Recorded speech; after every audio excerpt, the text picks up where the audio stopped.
Hello, everyone. Welcome to another breaking news update with SGS. There have been a number of announcements put forth over the last couple of days from the Environmental Protection Agency with ramifications for communities dealing with different types of pollution across the United States. On April 10th, the EPA announced the first ever national drinking water standard to protect communities from exposure to PFAS, which have also been dubbed forever chemicals. Exposure to PFAS has been linked to cancers, liver and heart problems, and immune and developmental damage to infants and children. We wanted to discuss the consequences of this announcement with our resident expert on all things PFAS, Bharat Chandramouli, SGS Product Director. It's great to see you, Bharat. Hi, Leanne. How are you doing? I'm great. Thanks for joining us today. Now, I know you and I talk PFAS all the time, but were there any key factors that led to, or is this something that has just been in the works for some time? Oh, I mean, in many ways, this announcement has been a couple of decades in the making, right? So we've learned a lot about the effects of persistent and toxic PFAS over the last 20 years. Their ubiquitous presence in drinking water, food, the products we use means regulation was needed. And especially with the PFAS and PFOA, there's been significant information on toxicity that has led the EPA over the last couple of years to set that health-based limit essentially to zero in drinking water, like lead. So this announcement marks an important step on that in the protection of Americans from drinking water sources of PFAS.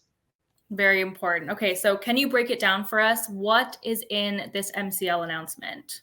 So in many ways, this MCL announcement mirrors what was in their proposal from 2023, but with the finalization of this PFAS National Primary Drinking Water Regulation, 6 PFAS will be regulated for maximum levels in drinking water. So there are PFAS, PFOA, PFNA, the non-anoic acid, perfluorohexane sulfonate, HFPODA, which is part of the Genex family, and perfluorobutane sulfonate. The first 5 of these will have finalized MCLs as concentrations. So PFAS and PFOA at 4 parts per trillion nanograms per liter, and PFNA, PFHXS, and HFPODA at 10 parts per trillion. PFBS will be regulated through a separate hazard index calculation that includes the PFNA, hexane sulfonate, and HFPODA as well. That takes into account their relative differing toxicities and mixture effects. And I think this is just the beginning. The EPA also goes into quite a bit of detail on monitoring requirements, timelines, expected costs, and more. So there's a lot to digest in this announcement. For sure. It sounds like there's still a lot to come and a lot of acronyms as usual. So can you tell us what's different between this finalized MCL and the 2023 proposed rule? Absolutely. So the EPA has a great explainer, and we talked about 2023 last year.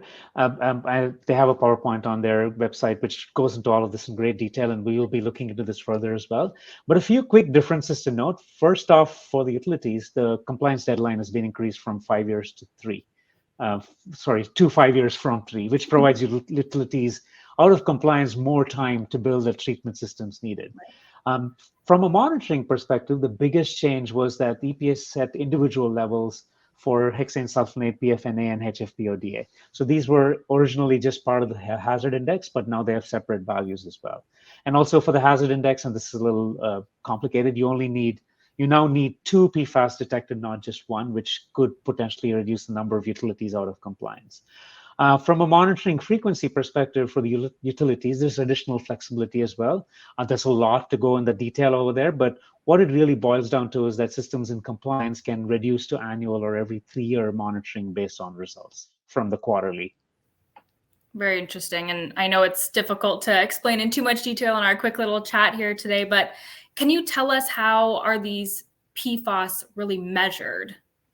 Absolutely. So the EPA has 2 reference drinking water methods for PFAS, EPA 537.1 and 533, that report all of these PFAS and more. So we, at SGS, we provide data for either of these methods for utilities. And we've already been supporting and reporting data to utilities under the Unregulated Contaminant Monitoring Rule, UCMR5, for these targets and more. So not really much change as far as measurement goes for drinking water. Everything is pretty standard at this point in time.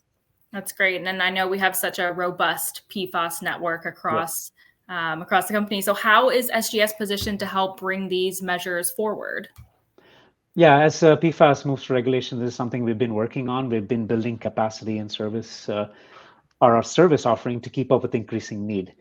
We have multiple laboratories that can run both these drinking water methods and all the requisite state accreditations that are needed and the reporting and everything. So we provide the PFAS concentrations you need to assess compliance, test the efficacy of your treatment systems, and more. So, reach out to us, our sales team, if you need any analytical measurement assistance, and we'd be happy to help. Perfect. Okay, one more, Bharat. Give us your insight. How big is this going to be?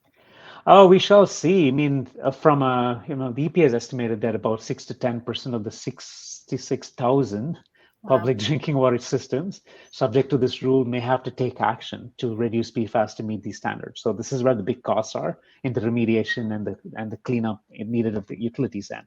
From an initial monitoring perspective, actually, many utilities have had a head start because we've been measuring PFAS through the CMR5 program, so they'll have quite a bit of info to understand where they are with compliance and in initial monitoring. So now it's really about taking stock, filling initial monitoring gaps first, and then understanding the treatment. And then they have 5 years to do that, right? And then there's some information aspects. They have to inform the public on the level of PFAS measured in drinking water. And where PFAS is found at levels, systems might, as I said, must implement solutions to reduce PFAS within 5 years. So, lots and lots going on. So much going on. Okay, Bharat, I want to thank you for this quick chat and your insights on these new measures. It's always so great chatting with you on all things PFAS.